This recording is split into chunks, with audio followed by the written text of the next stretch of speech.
안녕하세요. 경제 읽어주는 남자 김광석입니다. 키포인트 클래스 강영성 대표님과 두 번째 시간 이어가 보도록 하겠습니다. 잠깐 인사 한번 해주시죠. 네, 안녕하십니까. 계속해서 인사드리고 있습니다.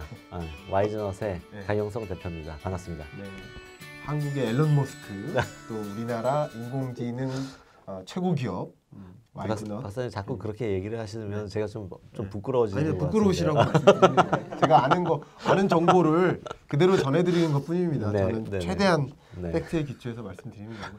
제가 또 수많은 챗봇 기업들 또 평가를 해본 적도 있거든요. 네. 네, 해봤기 때문에 제가 잘 알고 있습니다. 네. 자, 제가 이제 본론에 들어가기 전에 잠깐 한 가지만 질문을 굉장히 바쁘시잖아요. 네, 감사하게도. 네, 그렇습니다. 굉장히 바쁘십니다. 바쁘게 사시는데 카톡을 제가 한 번씩 이렇게 보내려고 보면은 이제 프로필 사진이 딱 있으세요. 가족 사진이세요. 예. 바쁘신 와중에 또 그 여가를 네. 뭐 어떻게 보내시는지 궁금하고 뭐 가족과 함께 보내실 것 같은데 어떤 식으로 또 여가 시간을 보내시는지 궁금해져서 질문드립니다. 네, 정확하게 보신 대로 네. 가족들과 보냅니다. 아, 그렇군요. 네, 가족들과 제가 약간 결혼도 좀 늦고 아이들도 그렇죠. 어리고 해가지고요. 네, 네. 그래서 좀 가족들하고 좀 시간을 보내려고 네. 애를 씁니다. 왜냐하면 이게 사실 업무 시간이나 사실 저희 CEO들은 업무 시간 개념이 좀 희박하지 없죠. 않습니까? 네, 네. 그러다 보니까 네. 사실은 계속 그렇게 매몰되다 보면은 네. 거의 다른 생각을 할 수가 없는 없죠. 경우들이 좀 있는데요. 도움이 되는 거는 좀 리프레시가 되는 것 같아요. 네, 이게 뭔가 사람마다 이제 컨트롤을 자기가 항상 좀 그래도 옳은 판단들을, 그러니까 정확한 판단들을 하려고 하기 위해서는 상태가 좋아야 되잖아요. CEO가 항상 네, 네, 네. 항상 이게 가와만서손이라는 그렇죠. 컨셉인 거죠. 네, 예. 상태가 좋다는 거는 제가 이제 뭔가 이렇게 다른 거로 영향받지 않아야 되는데 이제 네. 그런 거에 대한 리프레시가 가족들을 통해서 많이 되는 것 같습니다. 네, 그렇군요. 어쨌든 이렇게 일도 열심히 이렇게 달려가시는데 가정도 또 행복하게 잘 꾸려 나가신다.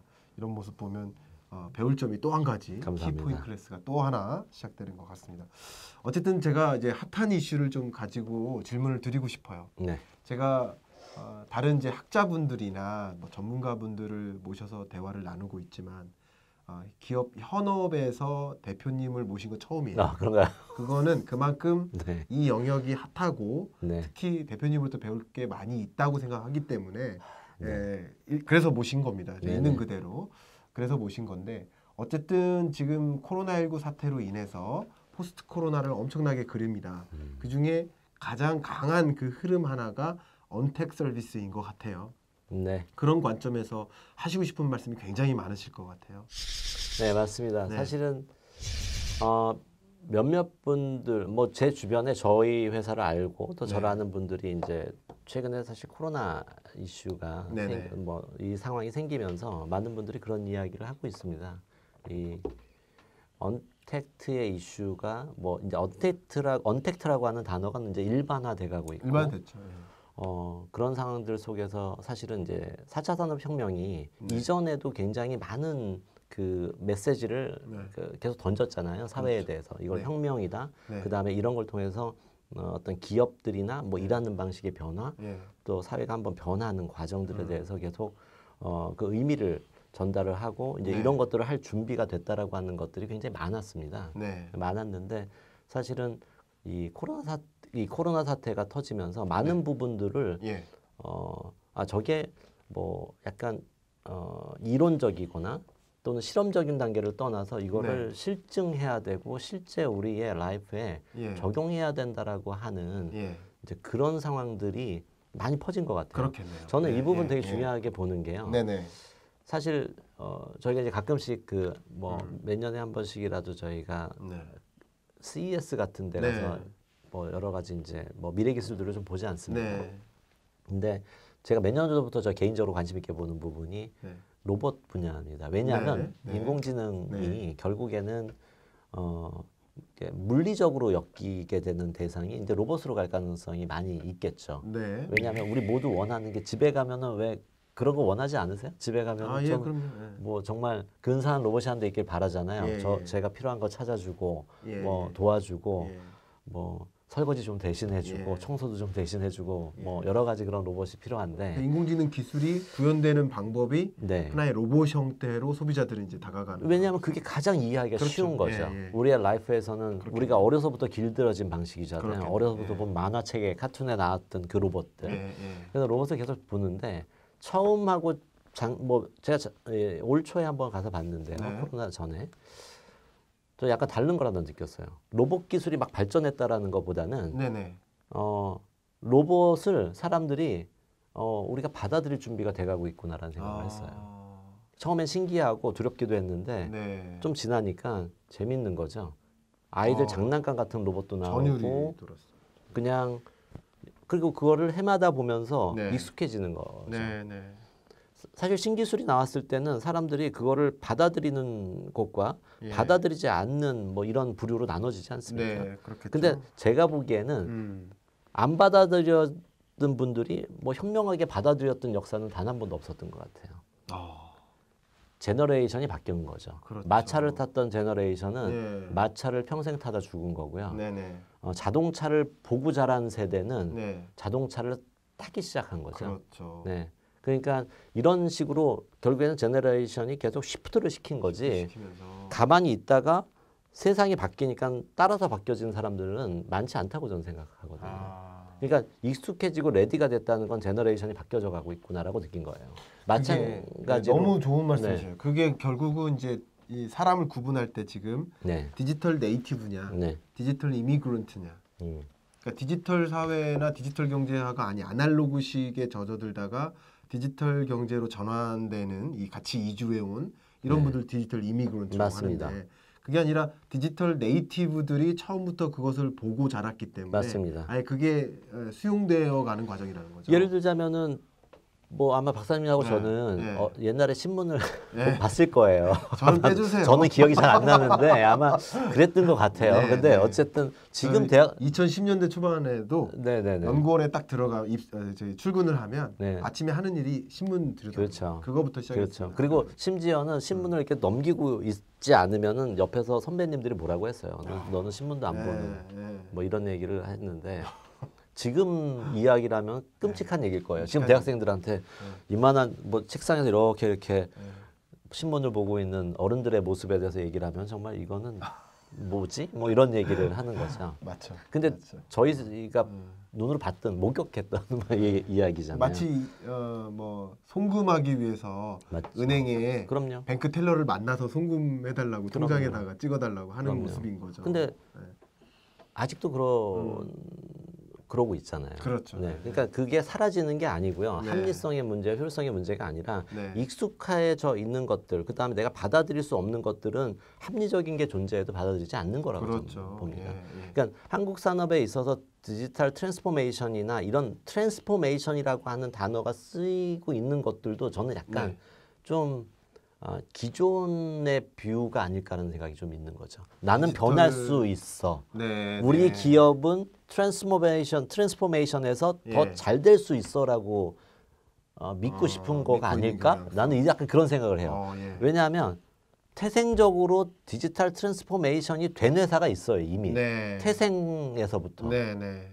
그렇지 않습니까? 그렇겠죠. 최근에 국내 그런 뭐 예를 들어 쿠팡이라든가 그렇죠. 카카오라든가. 그러니까 그 사람 그런 기업은 제가 아까 이야기한 대로 그런 제너레이션인 거예요. 사람으로 따지면 네, 신문을 그 기업의 제너레이션이. 네, 그 기업의 제너레이션. 그런데 예를 들자면 신문 보고 있는 아빠가 나도 너처럼 이제는 디지털로 다 할 수 있어라고 이야기하는 거하고 다를 게 뭐가 있냐는 거죠. 갑자기 아버지한테 아들이 아이패드 선물을 한 거예요. 뭐 패드를 선물하면서 아버지 이제 신문은 이거로 보시면 이거를 보세요. 하지만 그 기성세대는 선택할 수 있잖아요. 그렇죠. 근데 어느 쪽을 선택하느냐? 익숙함을 선택할 가능성이 훨씬 더 높은 거죠. 근데 이거는 정말 고민해 봐야 돼요. 몇몇 분들의 이야기가 뭐 요새 그런 게 많잖아요. 이제 기업도 제너레이션 바뀌잖아요. 뭐 1세대에서 2세대로 넘어가고 지금 3세대 이렇게 대기업들도 막 이렇게 바뀌는데 그런데 같은 비즈니스를 3대째 한다? 기업이 뭐 우동집도 아닌데 이거는 좀 다른 얘기잖아요. 그러니까 이런 상황에서의 트랜스포메이션이라고 하는 관점을 바라보고 전혀 다른 시각에서 봐야 되고 이러는데 과연 이게 기존에 돈을 벌고 있는 비즈니스를 움켜쥐고 있는 상태. 이게 비록 계속 네. 슬라이트하게 네.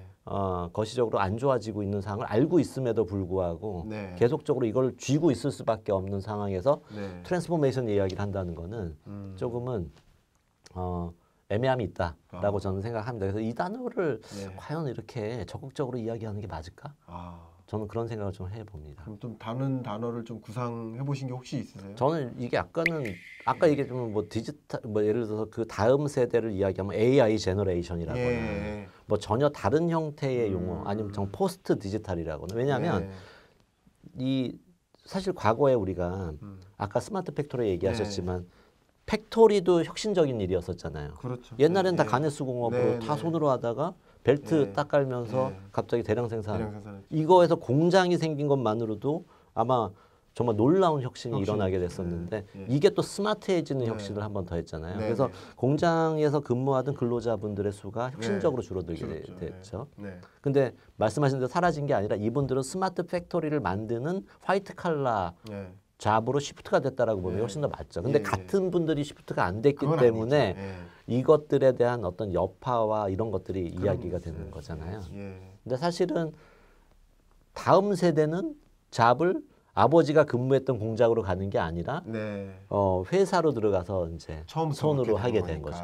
그러니까 이런 그 이 세대는 아버지가 일했던 공장의 어떤 흐름, 뭐 공장이라고 하는 것들을 바라봤을 때 시각은 전혀 다른 제너레이션이 되는 거잖아요. 그렇겠네요. 어쩌면 세대의 전환이라는 것도. 그래서 그런 것 때문에 이거는 뭐 AI 레볼루션이라는 표현 속에서 디지털 레볼루션이든 아니면 전혀 디지털 다른 에이지로서의 다뤄줘야 되는 그래서 포스트 디지털 뭐 이런 말들이 훨씬 더 디지털라이즈는 이미 그때 공장으로 생겨나는 과정 중에 이미 있었어요. 그렇죠. 왜냐하면은 IT 분야에서도 뭐 화이트 칼라 업무의 상당수 수기로 하던 일들이 뭐 여러 가지 MIS나 뭐 그다음에 뭐 ERP 같은 것들이 도입되면서 이게 굉장히 많이 프로세스화돼 버리면서 이 사이에서 혁신이 이미 있었거든요. 그게 디지털라이제이션. 그렇죠. 사실은 그게 디지털 트랜스포메이션이었다고 봐요. 그렇죠. 근데 디지털 트랜스포메이션 이미 됐는데 또 디지털 트랜스포메이션이라는 단어를 왜 쓰지가 궁금한 거예요. 뭔가 다른 용어가 필요한 거예요. 저는 이게 훨씬 더 과거에는 그냥 휘발성으로 날아가거나 보관이 용이하지 않은 형태로 데이터가 쌓였던 것들을 좀 보관할 수 있는 구조에 디지털로 바꾸게 된 거고 디지털로 바꾸게 된 거는 언제든지 블럭처럼 재조립을 할 수 있기 때문에 보는 뷰에 따라서 이 데이터를 다양하게 해석할 수 있는 어떤 그 근거가 만들어지는 시대가 된 거고요. 이제는 저렇게 블럭화되어 있는 여러 가지 정보들 저런 것들을 가지고 여러 가지 이제 혁신들을 만들어내는 단계가 되는 거죠. 그러니까 뭐 디지털 혁신 시대라고 부르든 뭔가 좀 디지털 이노베이션이라고 하는 트랜스포메이션보다는 훨씬 더 강력한 표현들이 필요하지 않는가라는 게 제 생각입니다. 정리를 딱 명확히 해주시는 것 같아요. 3차 산업혁명이 PC 기반의 혁명이고 그게 이제 디지털 트랜스포메이션인데 4차 산업혁명은 그거 이상이어야 되는데 그죠? 인공지능의 활용과 인터넷 PC의 도입은 전혀 다른 컨셉인데 그죠? 그렇죠. 그러니까 여기는 또 디지털 트랜스포메이션보다는 좀 뭔가 더 획기적이고 더 급진적이고 더 혁신적인 말이 필요하다. 왜 그러냐 하면 그 단어가 뜨뜻미지근하기 때문에 기존에 있는 기존의 산업을 유지하고 바라보시는 분들이 여전히 자신감을 갖고 있다는 거죠.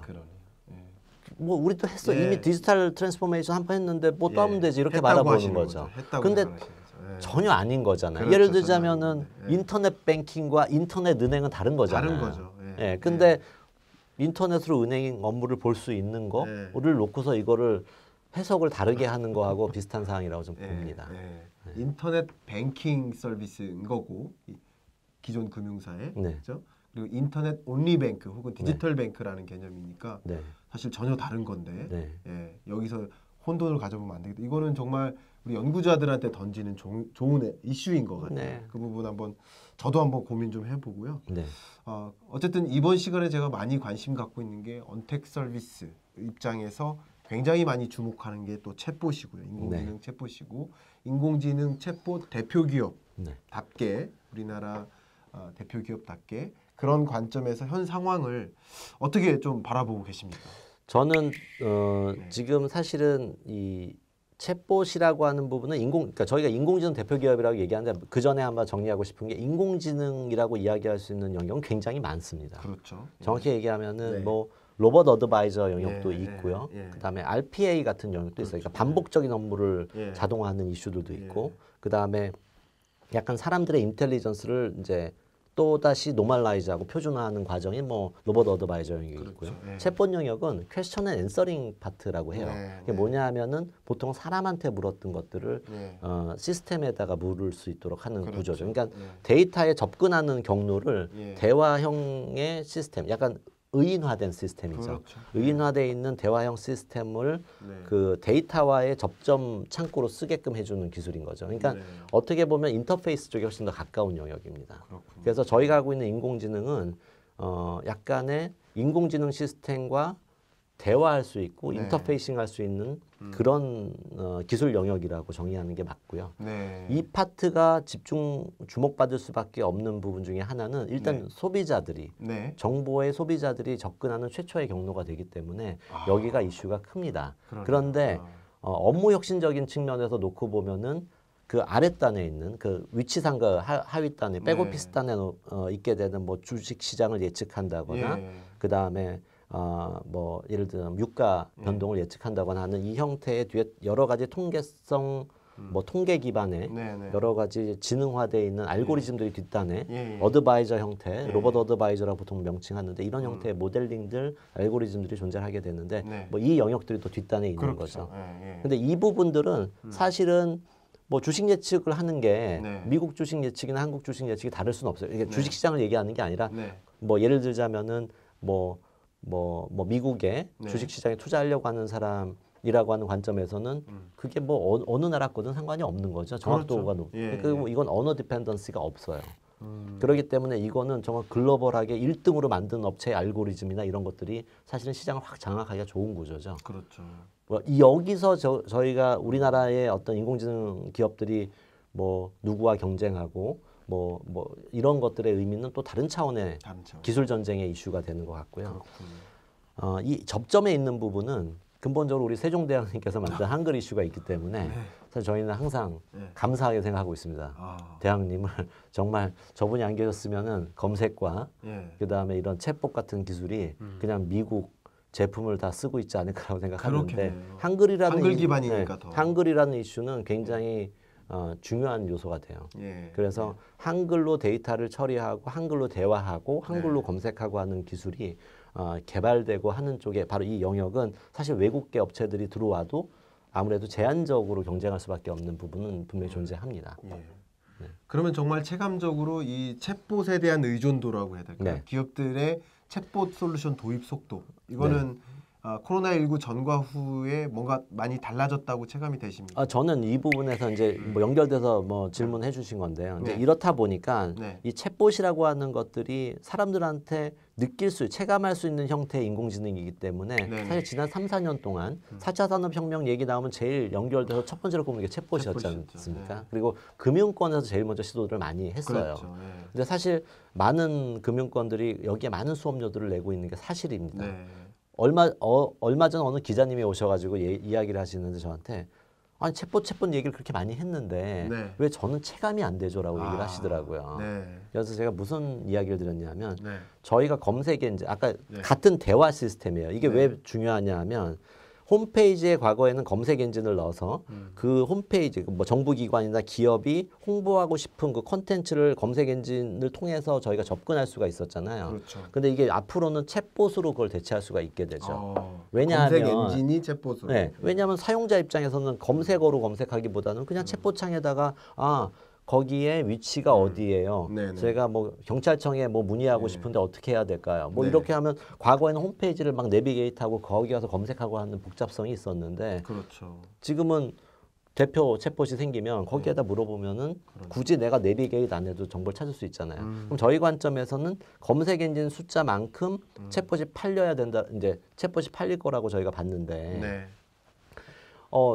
저희가 이제 지난 20년간 계약 건수로 따지면은 저희 회사의 검색 엔진 판매 계약 건수의 누계는 약 3,600건 정도 됩니다.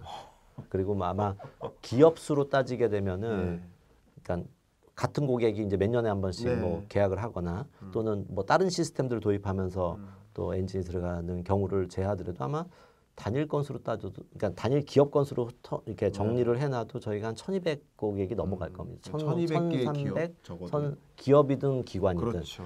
그러다 보니까 사람들이 알게 모르게 경험하게 되는 거예요. 제가 앞에서 말씀드렸잖아요.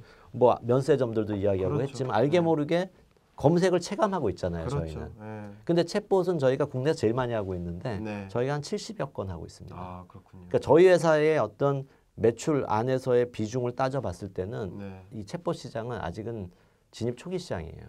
그렇군요. 네, 그렇기 때문에 사람들이 이야기하는 거는 네. 아직까지 이론적인 영역이고 아직까지는 시장의 초기다. 네. 그런데 이 코로나가 뭔가를 촉발하는 도화선이 됐다라고 저는 좀 말씀드리고 싶습니다. 저는 지금 당장 이렇게 말씀해 주시니까 와이즈넛의 수많은 챗봇 솔루션 도입 사례를 여쭙고 싶은데 그거는 다음 시간에 여쭙도록 하고요. 마지막 질문 하나 더 드리도록 하겠습니다. 네. 드려야 될 것 같은데 일단 이 챗봇 솔루션을 계속 업그레이드 해 나가고 있으세요. 네네. 한 가지가 이제 문자 챗봇에서 네. 물론 애큐러시 문제도 있죠. 그 정확성을 더 높여 나가기 위한 네. 노력도 한 가지 하고 계신 것 네네. 같고 제가 판단하기에 두 번째는 아마도 이 한국어 챗봇이었는데 네. 영어 챗봇이나 다국어 챗봇으로의 전환 네. 이런 노력도 하고 계시고 네. 또 문자 챗봇에서 음성 챗봇으로의 전환 네네. 그리고 또 얼마 전에 저랑 전화 통화다 말씀 주셨는데 챗봇도 그냥 대고객용 챗봇이 아니라 사내에서 팀장님을 대신해 주는 챗봇 네. 그런 컨셉으로 많은 그 전환 고도화를 지금 추진하고 계시는 것 맞습니다. 같아요. 맞습니까? 맞습니다. 이 부분 좀 설명해 주시고 마무리하시죠. 네, 사실은 챗봇이 아직까지는 뭐 초기라고 말씀드리는 이유는 챗봇에 대해서는 여러 가지 개발 방법론이나 시도들이 뭐 벌어지고 있는 상태들이고요. 이게 예. 누적이 되면서 이게 계속 진화를 하고 있는 단계입니다. 근데 네. 앞으로의 진화의 모습은 말씀하신 거 정확히 보셨지만 네. 그 정확도를 높여야 되는 그렇죠. 어떤 네. 상황들로 R&D가 진행되는 부분이 있고요. 그렇죠. 또 하나는 이게 버티컬하게 벌어져야 되는 게 있어요. 채널이 네. 뭐 문자형 챗봇이라고 하면은 뭐 아무래도 핸드폰에서 보는 부분이 있지만 뭐 네. 키오스크의 이슈라거나 뭐 그렇죠. 디스플레이 이슈거나 앞에서 잠깐 언급드렸지만 예. 로봇에 탑재되는 케이스라거나 해서 결국에는 이 코어 엔진, 그러니까 지능적으로 대응하게 되는 이 코어 기술이 여러 개의 채널에 동시에 옴니 채널 마케팅 네. 정책처럼 여러 개의 인터페이스에 옴니 채널로 작용이 작용할 수 돼야 있다. 된다라고 하는 게 제 생각이고요. 네. 실제로 많은 기관들이 그 플랜들을 다 가지고 있습니다. 문자 챗봇에서 음성 챗봇으로 확대, 네. 음성 대화형 챗봇에서 이제 뭐 앞에 3D 캐릭터나 네. 이미지를 활용한 형태의 굉장히 그 휴먼 인터페이스에 가까운 형태의 네. 챗봇. 그 다음에 이제 실제로 피지컬한 형태의 예. 물리적인 로봇을 이것이 적용되는 네. 형태. 이런 형태로 이제 이 진화하는 단계들이 이렇게 벌어져 가고 있는 형태입니다. 이야, 정말 대단하시고요. 저는 이제 이미 외국에서도 우리 한국 챗봇을 이제 공급하기 위한 해외 네. 시장 개척도 진행을 저희가 하고 계신 시도들을 걸로, 네. 좀 해보고 있습니다. 그래서 네. 뭐 몇 년 전에는 모 대기업하고 같이 해서 네. 뭐 두바이 가서 POC도 하고 검증도 하고. 근데 외국에선 정말 네. 아까 얘기했었던 IBM 등등의 대기업, 거대 기업, 예. MS 뭐 이런 데들하고 싸워야 되는데 대단하시죠. 네, 정부와 기업이 저희한테 많은 기회와 트레이닝의 기회를 주시면은 네. 정말 경쟁력이 한번 붙어보지 이 않을까 생각하고 부분은 있습니다. 제가 정책 관련 회의나 논의할 때 적극적으로 발의를 하도록 감사합니다. 정말 제가 감사합니다. 할 수 있는 한 최대한 발의를 하도록 하고요. 정말 왜 해외에서 우리나라 솔루션을 보급하기 위해서 IBM하고 싸우고 있는 그 기업의 대표님이십니다. 네. 너무 감동적인 말씀 많이 들었고요. 대단히 감사합니다. 이 편이 여기서 마무리하시죠. 네, 네, 고맙습니다. 감사합니다.